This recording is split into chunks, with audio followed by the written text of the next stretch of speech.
I want to say hi and welcome to all the participators and especially to our speakers, who I will introduce in a minute, to this webinar in the webinar series Non-Religion, Past and Present, which is a collaboration between ISHASH, that is the International Society for Historians of Atheism, Secularism and Humanism, and NCF, or Non-Religion in a Complex Future, which is a big research project based in Canada and led by Laurie Beeman.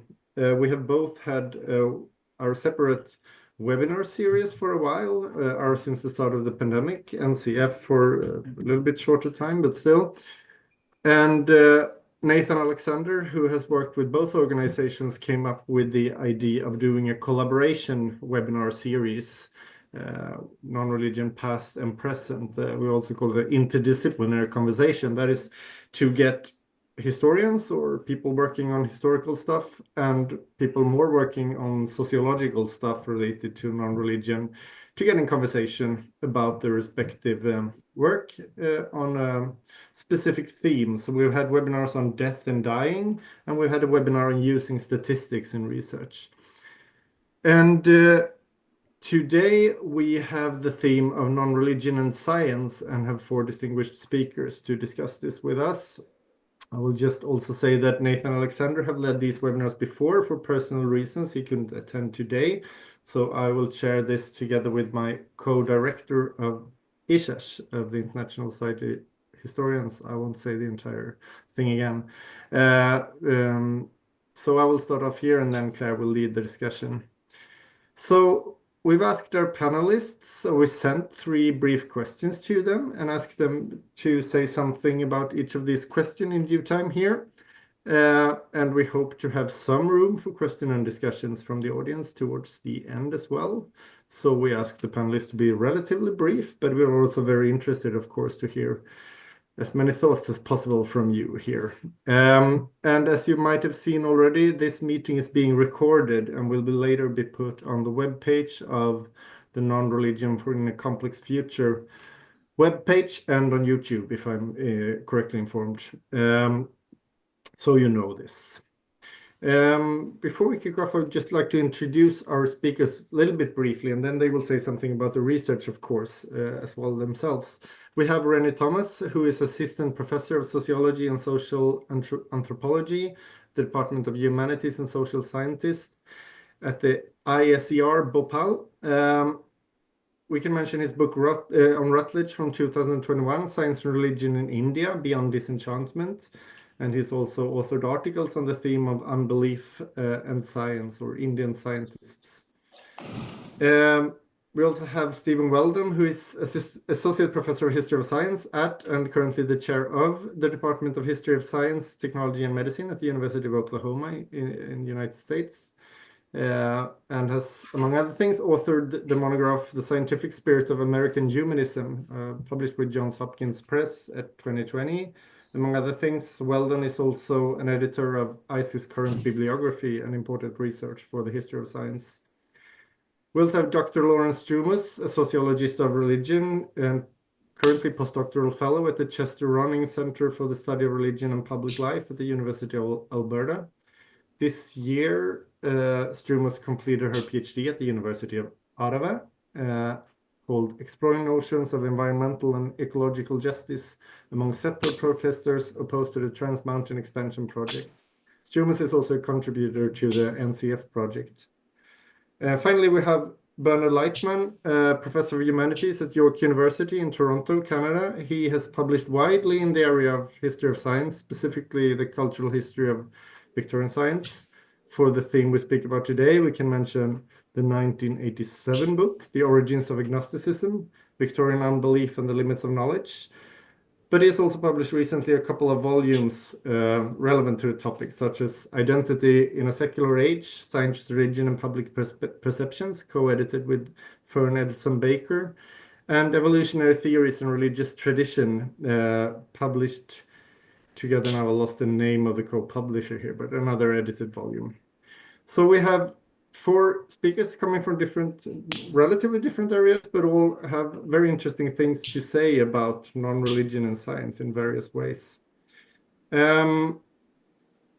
let me first pose the first question here, and I think we start by giving the word to Renny to answer this one, and then I'll leave the chairing to you after this, Claire. The first thing we've asked our panelists to reflect upon is, or ask them to do, is to tell us about their work with questions of science and non-religion in their own research. So Renny, I give the word to you first here. Thank you, Anton and others. It's a great pleasure to be here. When I look at my own work on humanism, atheism, and science, I must say that when I started really working on this question, I had no intention to really work on atheism. But, the question really emerged in the field because I was trying to look at the larger questions of science and religion. And I was basically an ethnographer in a scientific laboratory where I met a lot of scientists who were atheists and rationalists. And that's how I got interested in this question. And then over a period of time, my stay in the institute for a year, I realized that actually they practice atheism in a different way, in a very culturally specific way. So I was more interested in understanding if we can actually understand the larger question of atheism, rationalism in a culturally specific manner. That was one way I got interested in this question. Second is also, based on my own reading of the larger questions, especially when we imagine or when we really construct, when we really construct actually the idea of non-West, it's mostly non-West as a spiritual, religious place.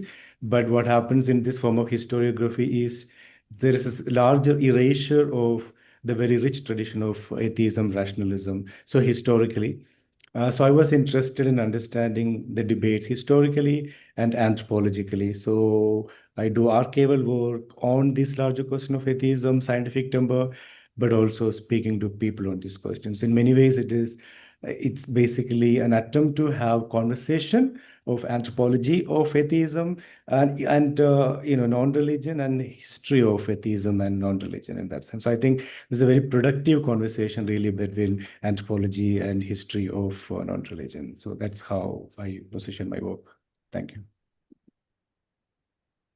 Thanks, Renny. Yeah, that's really helpful to get a sense of the methodological sort of larger questions, because yes, we've put this as a social sciences and history, but yes, that there's sort of much to sort of break down amongst what those two large things might mean. So next, I think Stephen, would you be able to speak to the sort of same sort of framing of your own work? Sure. Thank you. So my main foray into this is through the book that I've written on American humanism. So the big interest that I was focusing on in the book has to do with the ways in which these people who come to call themselves humanist have used and talked about science and religion, and to sort of see what the interplay of science and religion dialogue is kind of within this non-religious group. I'm going to back off with the term non-religion, but that non-religion is a term that's being used here. And I think one of the interesting things that I'd like to point out from the very outset is that I have been quite sensitive to the actors' categories here. What have the humanists called themselves? And because humanism in America arose out of essentially Unitarianism and liberal Judaism, it ended up talking about itself in the early part of the 20th century as religious humanism. And it later came to embrace terms like scientific humanism, or more recently than that even, secular humanism. And there's one of the things I'm very interested in is the way that terminological change has caused them to think about science differently. So then the question, so that's sort of the religious side of the question. The scientific side of the question, which is really interesting, is what is it that the humanists are doing with science? And here I'm really looking at what might be best called the ideology of science, or something, an ideology of science, because it's very particular to them. And it tends to be very similar. The worldview tends to be very similar across the humanisms, the various types that I just described.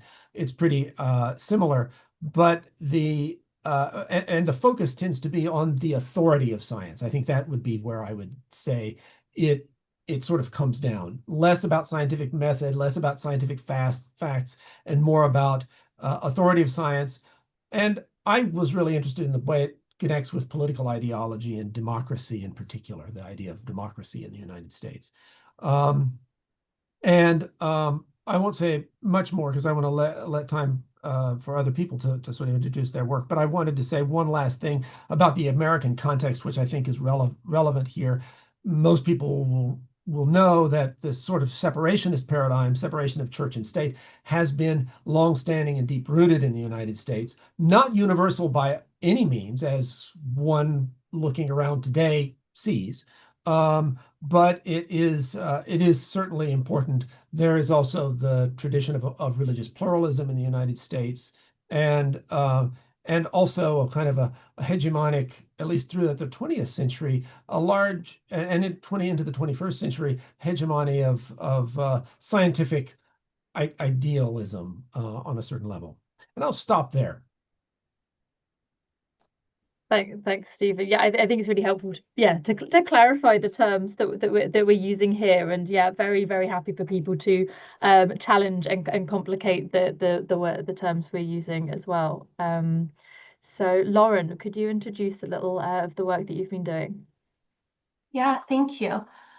So my interest in non-religion and science arose somewhat recently during my research on settler or non-Indigenous activists who are opposed to an oil pipeline project here in Canada, called the Trans Mountain Expansion Project. And when I had started my fieldwork, it became clear, and especially during interviews, and unsurprisingly so, that the pipeline's contribution to climate change is understood as one of the major harms of the project, and then relatedly, it served as a common motivation for people to oppose it through protest or direct action. But something I didn't really foresee, or I guess anticipate, was the ways in which science appeared and how often it appeared in participant discussions about climate change. So a lot of people reference science directly or use language like listening to the science or following the science when it comes to knowledge about climate change. Others reference reports by the Intergovernmental Panel on Climate Change in regard to how they came to learn about the seriousness of the climate crisis. Other participants spoke as scientists themselves or people working in the sciences. So overall, what I found was that when climate change was talked about, it was done in a way that sort of attributed science with this epistemic authority. And then accompanying this were related moral concerns about the future impacts of climate change on younger and future generations. So to put it simply, there's this sort of logic that, like, we know because of science that climate change is here, we know what its impacts are, and we know that these impacts will only intensify, which means that its harms will disproportionately fall on younger and future generations of humans. So these references to science and notions of intergenerational climate justice appeared across the data, and without any connection to religion or spirituality, which is something I found surprising. So many of the people I talked to are not religious, and so when they talked about climate change, there were no references to religion or spirituality. But this was also the case for people who self-identified as religious or spiritual and also referenced science. There were no kind of connections between their perspectives on climate change and then their religious or spiritual identities. So this really captured my attention, and more broadly got me kind of thinking about this meeting or interaction between science and morality and how people think and talk about climate change, and then the social conditions that contribute to how this takes shape, which, I'll stop here, but I'll return to that a little bit later. Thanks so much, Lauren. Yeah, interesting the authority coming up again, and this idea of science as this sort of monolith, I think, is certainly something I think will continue to be discussed over this session. Bernard, can you join? Thank you. Sure. So I see myself as a cultural historian of science, and I started off early in my career looking at the origins of Victorian agnosticism and the development of scientific naturalism. So my work at the beginning was focused largely on 19th century Britain. It's kind of nice the way the organizers have brought together people working on India, the US, Canada, and the UK. I like that kind of geographical span. What I tried to do in my book on agnosticism is to show that the original agnostics, that is, the people who invented the term and started to call themselves agnostics, they were indebted to German philosophers like Immanuel Kant for their focus on the limits of knowledge. And I wanted to look at how they borrowed from Christian theologians of their own period to make their ideas respectable. So, like Stephen, I'm interested in the cultural authority of science, how that was constructed and built by people like Huxley and Tyndall and the other agnostics of that period. But from there, I've tried to broaden my research out in two ways. I haven't lost interest in Huxley and Tyndall. I still write about them. I still do research on them. But I wanted to sort of I didn't want to spend all my time doing that. So I began in my second book by looking at the popularization of science and looking at what essentially were people who were critics of scientific naturalism and of Huxley and who challenged their authority as spokesman for science, who actually challenged the very notion of what science was. Because I kind of view the 19th century as a period where that's very much up for grabs. And then after I finished my work on popularization, which I found fascinating because no one had really looked at the popularizers of science and what kind of impact they had on notions of science and religion and belief. And then I decided I have to get outside the British context. And so I started looking at the global context of science, religion, and non-religion, mostly in the 19th century, and mostly having to do with British, Japanese, and Chinese science. And that's just opened up whole new worlds for me. It's helped me to see that just sticking with Britain or sticking with any particular geographical context really blinds you to what's happening in other parts of the world. And the volume that was mentioned in the introduction, the evolutionary theories and religious traditions, the major conclusion we came to after working on that volume was that people like, for example, Darwin are not really as important as we think in the discussions about evolution and its implications for religion across the world in the late 19th century, and that the other conclusion is we have to get outside of our focus on Christianity. When we think about science and religion, usually by religion, we mean Christianity, but there's this whole other world of other religions which are absolutely crucial for understanding the global history of science, religion, and unbelief. Thanks so much. Yeah, I think I always feel we don't need any more questions now. I can just ask you guys to riff on all of these things that have come up.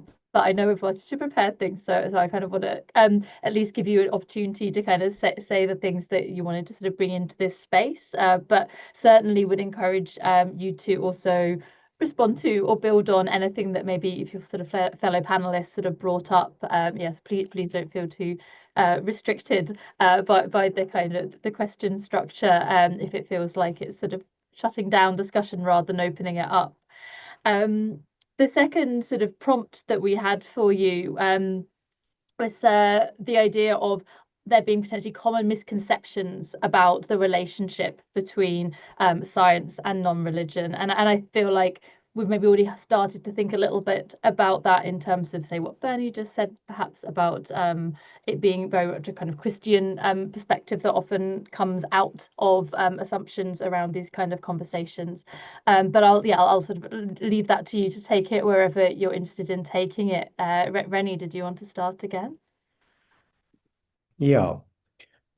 So I mean, I think in just following what Bernie had just mentioned, so when we think about the larger questions around science and on religion, from my field work, what I have realized and gathered was that there's a different way of understanding non-religion. And I was interested in looking at how this cultural specificity that I have mentioned kind of shaped the way they practice non-religion in atheism in certain manner.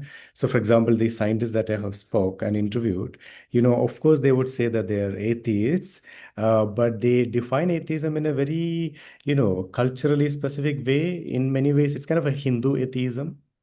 They wouldn't really, for example, challenge some of the cultural, what they call as cultural aspects of their religion, yet they would continue as atheists, right? So what are the ways of really understanding atheism in a non-universalist manner? Doing that is also, I believe, a process of really problematizing, understanding atheism from a dominant point of view. Because very often what happens is the dominant culture shapes atheism also in their own ways, and especially when it comes to institutions, we see that very often, right? So when someone says that actually we are atheists, but at the same time also doing our religion in a cultural manner, I think there is something that we need to really think about as historians and sociologists who are looking at this question. So yes, of course. On the one hand, it's very clear from my fieldwork and also some of the literature that I have read historically, is that some of the very, very important leading Indian scientists, rather South Asian scientists, were not atheists, right? I mean, they were very religious, practicing. In fact, they had no inhibition in saying that they're religious. So, in a way, one could argue that actually many biographies of the scientists also show that their religion really shaped in many ways also their scientific practice. But at the same time, we also need to keep in mind that whether it is religion or non-religion also has this problem of the dominant community really defining it in their own ways, in their own cultural idioms rather. Does anyone, do any three of you want to go next to sort of respond or build to that? Stephen, you've Sure. No, unmuted. I mean, I think that's great. I think there are a number of things that you said, Renny, that make me want to sort of build on that. First of all, the idea of a kind of a cultural specificity within non-religion. I think that's that's a really fascinating thing. It's one that I grappled with early in my book as well, thinking and ultimately ended up deciding the title of the book should be called American Humanism, because the American context is so really, really critical there. And the Americans were very much responding to religion within the United States, mostly Christianity, but also there were a lot of liberal Jews who became humanists, and there's a whole society of humanistic Judaism, and so that was part of the larger humanist movement in the United States. So the idea of people leaving their one religion and embracing non-religion is critically fascinating to me. My wife is Japanese, and we've written some things together. In fact, we've got an article in the book that Bernie has mentioned, where we talk about the way that Japanese scientists think about their own religious ideas. But you could also talk about how they think about non-religious ideas as well. And I'm really fascinated, and maybe this is a way of passing the baton, to hear what Lauren is finding about the indigenous community and non-religious people within that community. Oh, thank you.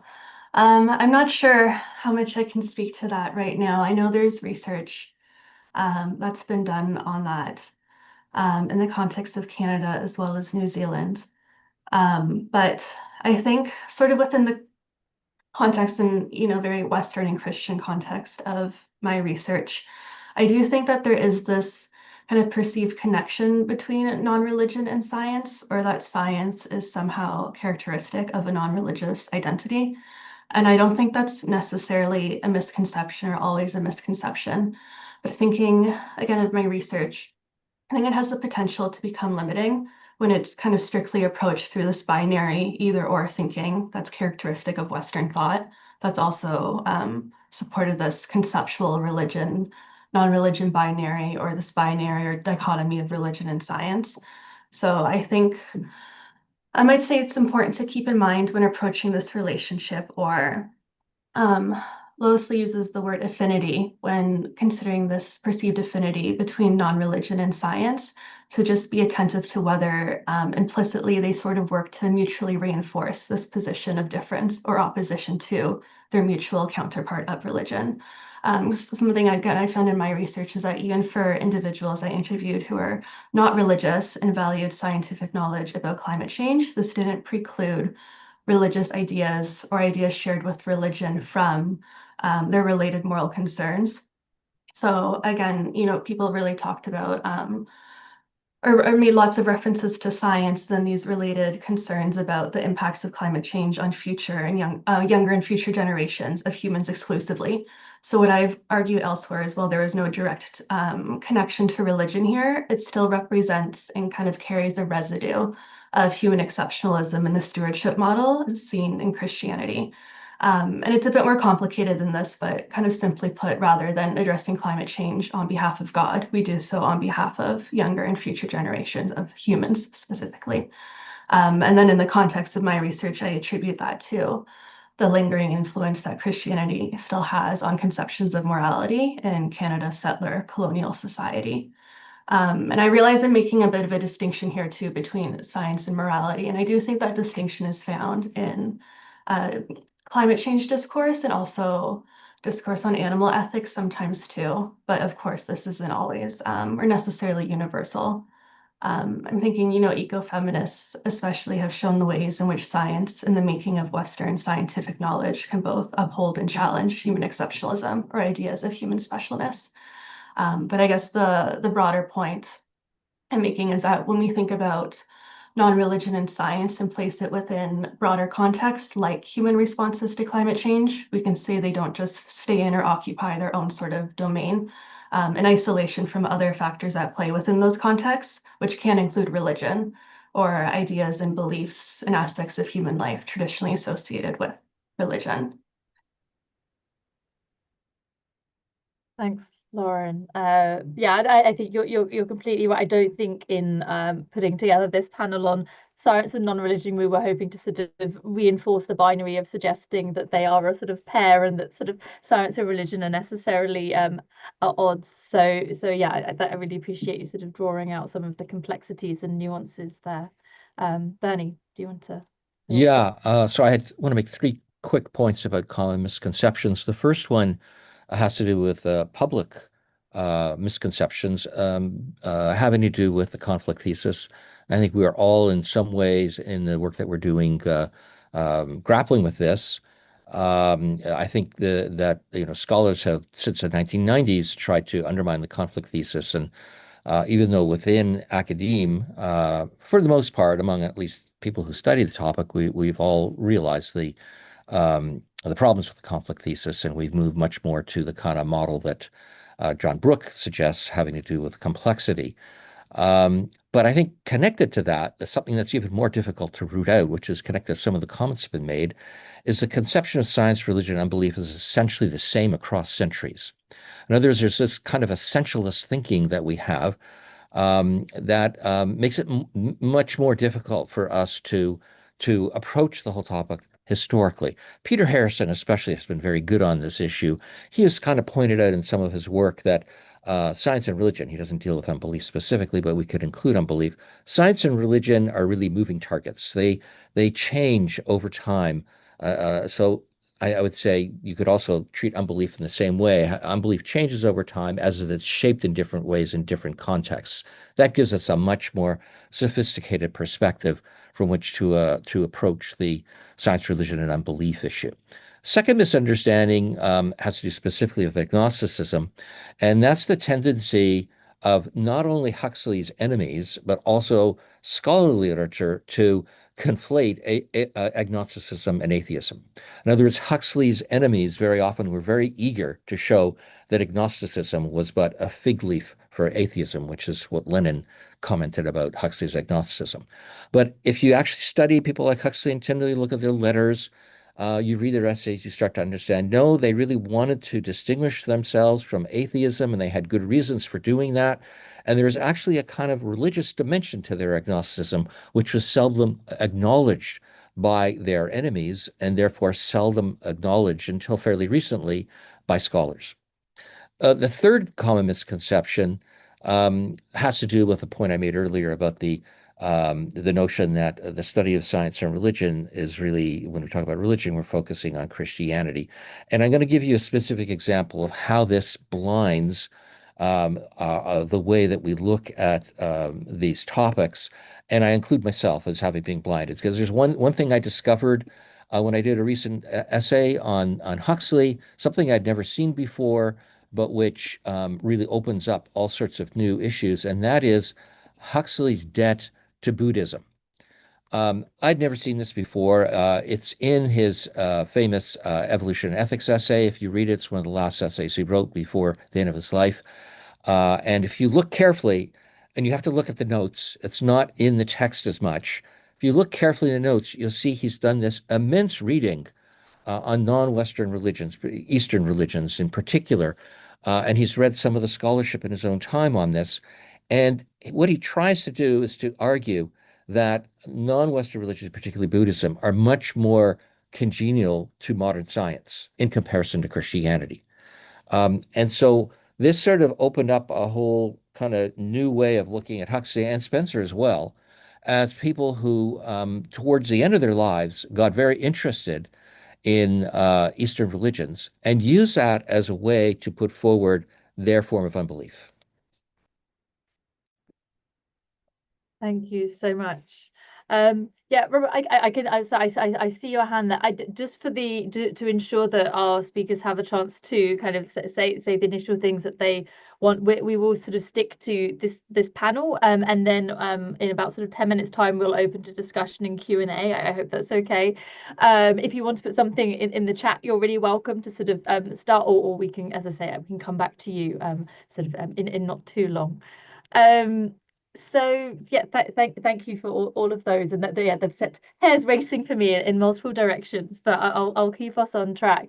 I think I get the sense that more than one of you certainly have already worked quite closely sort of across this sort of disciplinary sort of boundaries of history and the humanities and the sort of science and social science space, and so would be really interested in hearing from you what you think I guess the value is of working across these sort of disciplinary spaces, and specifically if there are things that in particular you think that historians and social scientists can learn from each other, or even collaborate on specifically regarding this question of science and non-religion. Bernard, I think you've sort of already just spoken to that in the sense of understanding the sort of temporal complexities, but I don't know. Sorry, I don't know why I've come back to you, Bernard. Just because I think the reason I've come back to you is because the large project that your most recent EdTech collections came out of were specifically large projects that brought together historians and social scientists. Is that right? Are you asking me? Yes, I am. Sorry, not okay. welcome. Yeah, we've gone away from the order. Yeah, no, I have. Yeah. It throws me off completely, but no, okay. Thank you. Yeah, my fault. Yes, no, you're quite right. I really I feel strongly about the value of interdisciplinary work, but earlier on, the only interdisciplinary work I had been doing was within the humanities. So I'd learned a lot from work in science and literature, science and art, but I'd never worked with social scientists until I had the opportunity to be a part of the Science and Religion Exploring the Spectrum project centered at the University of Birmingham, led by Fern Elsden Baker. And there I worked with social psychologists and with sociologists. And the book that was mentioned earlier in the introduction, Fern and I co-edited this book, Identity in a Secular Age, Science, Religion, and Public Perceptions, published in 2020. And the goal there was to go beyond epistemological issues and approach the past and present relationship between science, religion, and non-religion using social analysis. And the volume brought together work in qualitative and quantitative sociology, social psychology, and history. One result of many that sticks with me is the notion of projection that the social psychologists and sociologists were finding in their surveys. They found that respondents often projected their own ideas about what others believed onto those they thought they disagreed with. And this led me to the realization that something similar happened in the 19th century when the opponents of the agnostics claimed the agnostics were really atheists in disguise. I'd say in general that since 2010, there has been a developing interdisciplinary dialogue between historians and social scientists, now that the latter has engaged with the complexity idea. Again, this has shifted the scholarship from seeing the conflict between science and religion as primarily epistemic towards viewing it as motivated by social, cultural, or identity-based drivers. The scholarship has begun moving the field beyond elite and institutional debates and discussions of the different ways of knowing that science and religion might represent, and how these may be incompatible in order to think about how science and religion are experienced and engaged by individuals in their day-to-day lives. I'm just going to give a quote from a recent essay that I co-authored. And this is a section of the essay that I didn't write, but one of the other co-authors wrote, but I thought it sort of put this succinctly. This growing body of scholarship forces us to reevaluate science, religion, and non-religion as sociocultural phenomena, as categories of identities, or as psychological or existential sense-making tools that people use to order their world. So my hope is that this kind of approach will continue in the future, and that this will draw historians and social scientists to collaborate even more. Thank you so much. That's a really helpful framing. Thank you for sharing it. Should we go back to the order so I don't confuse things further? Renny, would you like to? Thank you. Yeah, it's just fascinating because, when I started doing ethnographic work on atheism, in fact, the text that really helped me was Bernie and other historians of science, right? Because I'm asking 21st century. So it's really interesting that that kind of conversation is already happening. So over a period of time, I realized that actually, being in the field is as important as being in the archives.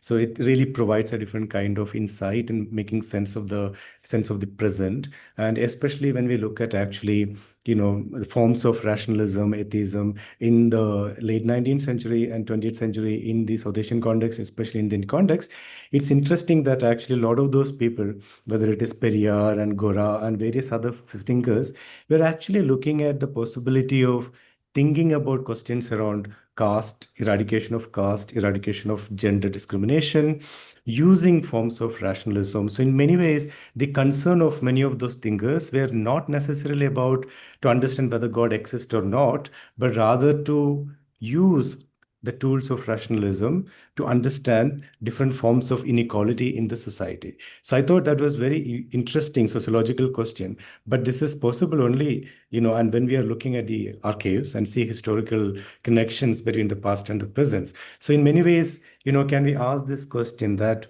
can we think of rationalism, atheism, non-religion, and other similar forms to make sense of or to understand, the history of inequality, for example.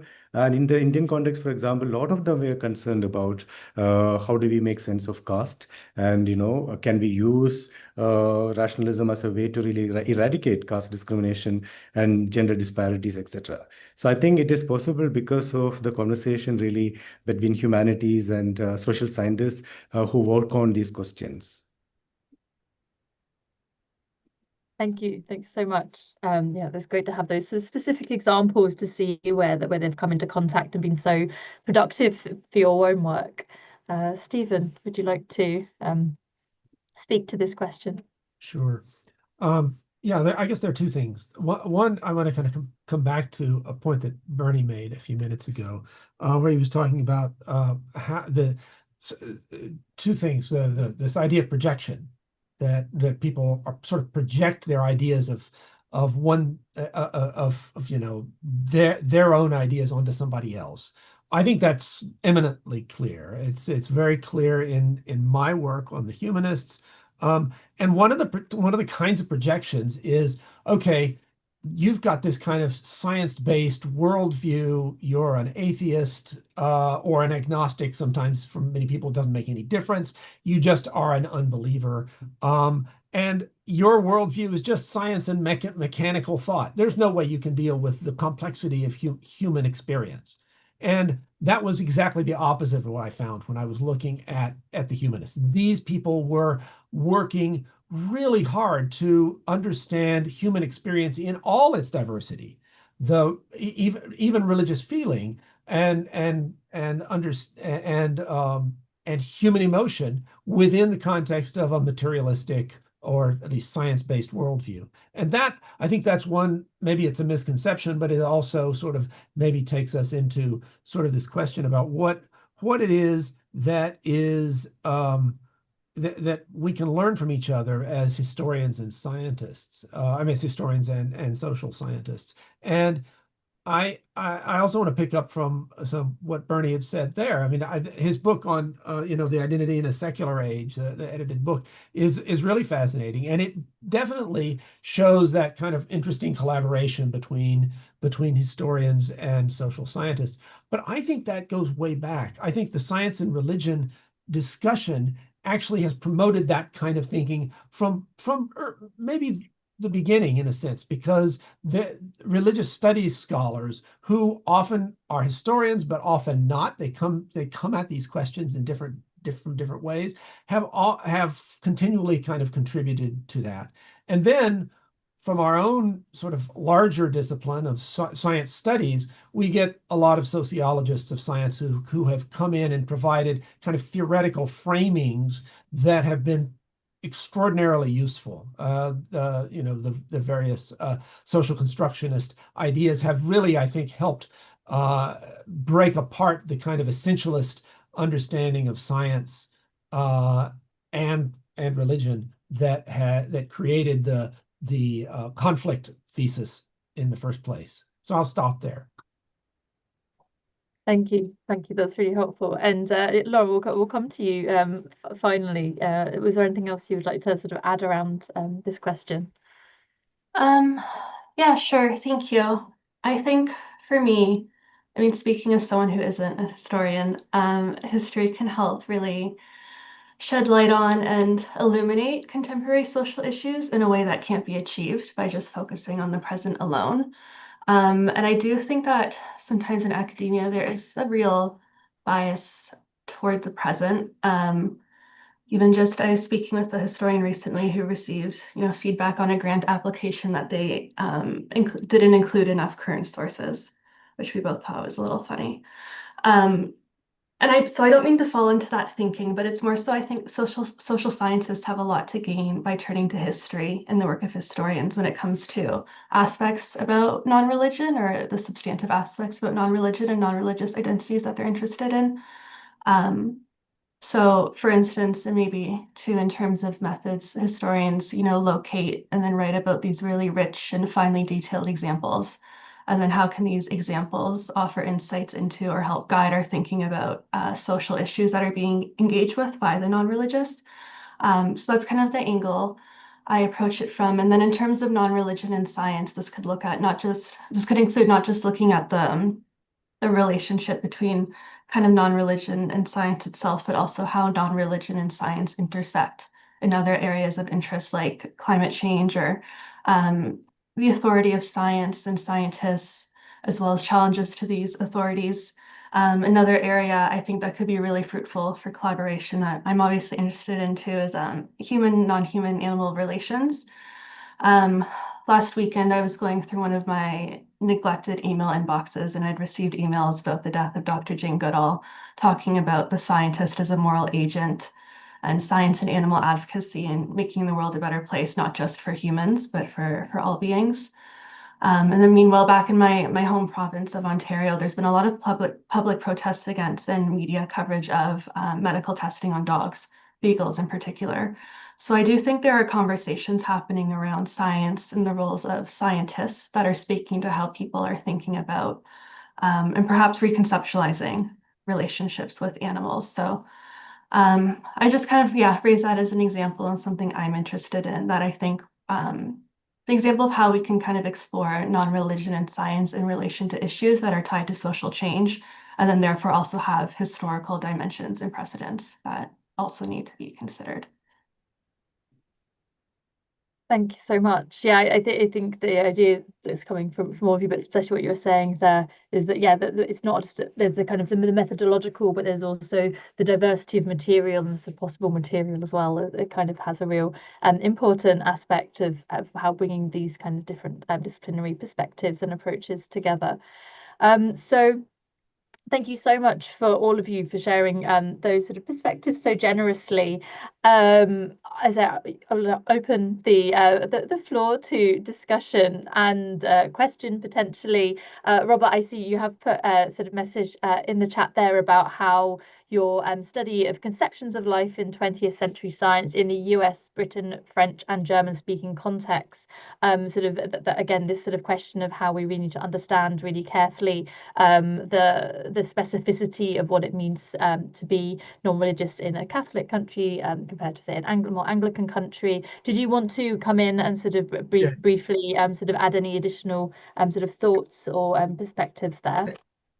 Thank you. I'm fascinated to be part of this conversation. Yes, I think it's very important to understand what religion people are not part of. To be not Catholic in France is a special, or in Austria, drove a lot of science, materialist interpretations of science in the 20th century. And I think that there's a tendency to lump together the West as if it's a place, and it clearly isn't. And I think that even if we say humanism, we mean something quite different if we're talking about America and if we're talking about strongly materialistic French. And in England, where the meaning has got different meanings again, interpretations again. But I think that this is a really useful conversation to be carrying on. And I'm looking forward to listening. But I would encourage people to look at religions you're not members of. Yeah, no, I like that framing. I think that's a really helpful prompt and push for people to be sort of thinking in those terms as well. Thank you. Bharathi, did you want to come in? Yeah, thank you for this wonderful panel. It was really interesting to hear multiple perspectives, reflecting off each other from different disciplines even. And, I have one particular comment on what Bernard has said about, Darwin not being an important part of the discussion on evolution. And in my work on a 19th century atheist movement in Tamil Nadu, in southern part of India, I find Huxley and Spencer mentioned more than Darwin quite clearly in the 19th century context. That too in a vernacular language called Tamil.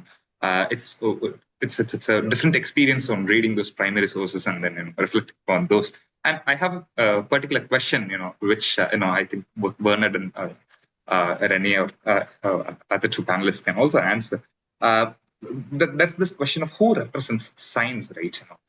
There is always this conflict about who represents science in a religious or non-religious sort of way. When atheists or agnostics are representing science, then there is, pushback from the scientists on what a true representation of science can be. And in Renny's work, there is a discussion of how the scientists, represent themselves when compared to other atheists. Or, in the modern period, there are new atheists also, who are claiming to represent science.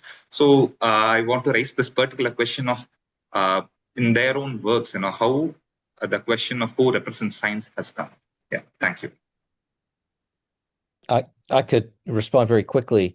The book I did on Victorian popularizers of science, that was the central question, is who was considered by the Victorian reading public to speak for science in the second half of the 19th century. And much to my surprise, I found that it wasn't always the so-called professional scientists like Huxley and Tyndall, because there were these very, very successful popularizers of science, self-trained, not professional scientists, had no scientific training at all, whose books sold and even outsold Darwin's and Huxley's works. And so, and the majority of these people were defending an updated natural theology. So they were interested in the religious significance of science, and that's what got under Huxley's skin so much. He did not think that these people should be speaking on behalf of science. So the whole question is, who is considered to be the true spokespeople for scientific views? And for Huxley and Tyndall, it's only those who've had some kind of professional training, who are professional in quotation marks, because professional is kind of a loaded concept. Only those who are professional scientists. Whereas the popularizers, they would say, no, anyone can talk about science. Anyone can talk about knowledge that they got from the natural world. It is not the preserve of the scientific elite. And the Victorian readers themselves did not agree with Huxley or Tyndall. Otherwise, they wouldn't have bought the popularizers' books in so many copies to the extent where they outsold Darwin and some of the other professional scientists.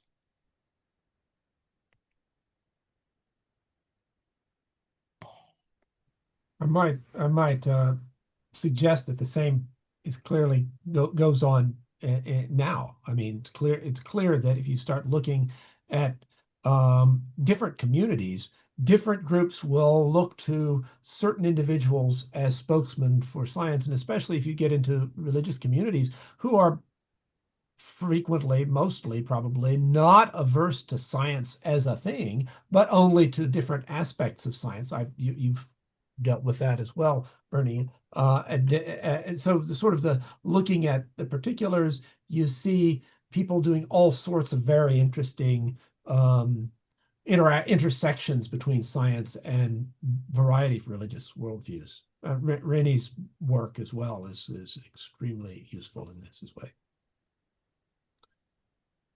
Yeah, I was actually thinking, I mean, it's a very fascinating question. I think, like, when we look at the historical debates and also the contemporary concerns, there is, of course, a very interesting kind of distinction between science as practice and science as ideology. So when scientists say that we are, scientists and therefore atheists, which is very different when the rationalist associations, the people who are part of the rationalist organization say this. I think for them, basically what they're talking about is science as an ideology and not necessarily practice, because a lot of the people there in the association are not necessarily trained in sciences. They would have maybe some degree in science, but they are not necessarily scientists. Some of them are actually graduates in literature, history, etc. So it's also interesting because one has to look at the place in which these debates are happening. I think the location does matter. So yeah, I think it is useful to really think about scientists as practitioners and the others as necessarily thinking about science from an ideological point of view. Thank you so much, all of you. Carolyn, did you want to come in with a question or a contribution? Yes, thank you very much, Claire. Hi, everyone. I actually have a question for Lauren, because if I understood you correctly, Lauren, you are conducting interviews, right? With your I have. Yeah. Yeah, I did, yes. As I'm a historian, I don't conduct interviews, but I would be very much interested in the question, how do you approach actually the topic with your interview partners? So do you ask them about religion, whether they are religious? And if you ask it this way, it's you stir them in a certain direction.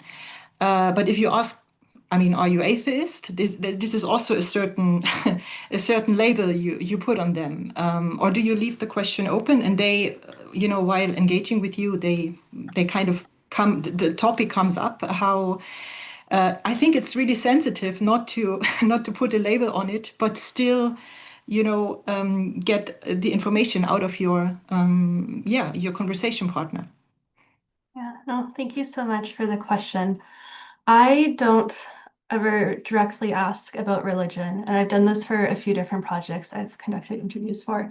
I don't ask about religion until the very end. It's usually something like, do you consider yourself to be religious? And sometimes participants will bring up aspects of religion or non-religion or spirituality sort of earlier in the interview. which I might then kind of bring them back to a little bit, but I leave it really open-ended to kind of understand how people understand their own identities. And there are times, there's been more than once when I've asked a participant, do you consider yourself to be religious? And they just go, no, a no, period. Then I go, okay, can you tell me a little bit more about that? And then you can kind of gain some insights as well into how people are thinking about religion. Like I had one participant when I had asked her to elaborate, said that she believes, like once we die, that's it. So for her religion, there's some sort of connection there to like death and dying and an afterlife, things like that. So that's how I approach it. And yeah, I find it works well. It kind of leaves space for people to kind of express their identities on their own. But then, of course, we also do have to ask them, as sociologists of religion, about religion. And then also sometimes it's a bit fun. It can be a bit surprising. Like I'm thinking of a scientist I interviewed for this research project I've talked about today. And I kind of had my own assumption that she was non-religious, and she described herself as a follower of science during the interview. And then when I got to the question, do you consider yourself to be religious? She goes, actually I do. She attends a Christian church on Sundays, so she considered herself to be religious in terms of practice, even though she didn't self-identify as Christian. So there's also these really kind of nuanced and complex aspects of identities that you can get at this way as well. Yeah. Thank you. That's such an interesting place to, I think, we possibly end, especially because I feel like it brings us right back to that sort of some of the opening questions we had around the terms that people use to describe themselves and how slippery that is. And obviously, it's slippery when you're having interviews and talking to people, but equally slippery when you're working with historical materials and trying to get a sense of how an individual may or may not have identified in any given period, in any given place in the world. So yeah, that really feels like a sort of a leitmotif, along with many others of this conversation. So yeah, thank you all so much. I feel like we could probably go on for another hour or so. We know we've only scratched the surface. So hopefully those of you who are interested can go away and look up and read the sort of brilliant scholarship of all four of our speakers, which I think provide so many different and sort of complementary perspectives on this question of science and non-religion, or whatever we might want to call non-religion. So yeah, I will just leave it to say, in the chat, Anton has included the links to Non-Religion in a Complex Future and Ishash. So please just keep an eye on both of those. Sign up for the email emails from both of us, both of the organizations. So I think hope to have more of these in the future. If anyone has any ideas for themes that we might turn to next, please do get in touch. We'd be delighted to hear them. And otherwise, please do come along to another one of the webinars that's going on in the future. Anton, did you want to come in with anything finally? It up very, very well. And I just want to thank the speakers again for a wonderful discussion, which brought out many great perspectives on the topic. So thank you all for coming, and especially to the speakers. Wonderful. Thank you so much.